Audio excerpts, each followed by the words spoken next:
The Bible. It's 66 books of history, stories, letters, and poetry that fit together to form God's one big story.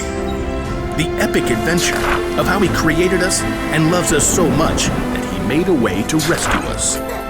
As we travel through the Bible, from Genesis to Revelation, we discover people who met God and found their lives changed forever. Now, for an amazing story, inspired by the book of Acts, chapter 16, verses 13 through 15. Lydia of Thyatira was a remarkable woman.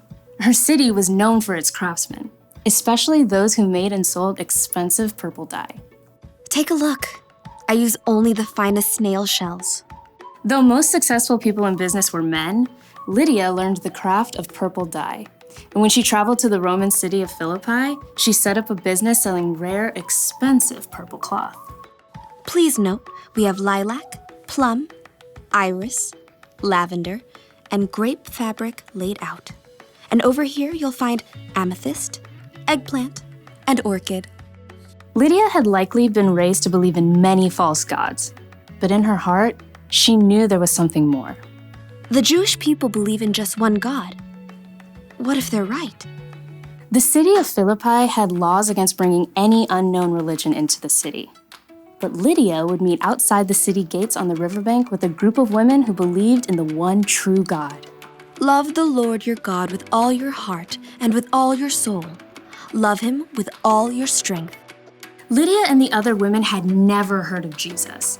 But as they began to seek God together, God sent a vision to someone else, the Apostle Paul, who was staying in the Greek city of Troas. Dream.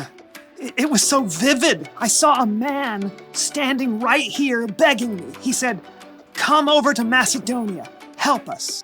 Immediately, Paul and his friends set sail.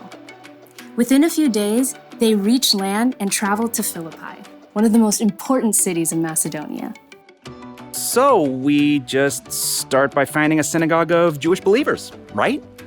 I don't think there is a synagogue here.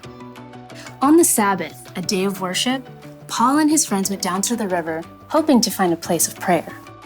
Shall we gather at the river? Excuse me. Hi there. Do you wish to join us? We're praying to the one true God. Absolutely. There, by the river, Paul told the story of Jesus and how anyone who chose to follow Jesus could have a relationship with God that lasts forever. But this is amazing. This changes everything. The Lord opened Lydia's heart to believe every word of Paul's message. I wish to be baptized. At once. Not only was Lydia baptized, but she immediately shared the good news with her family and everyone who lived and worked in her home.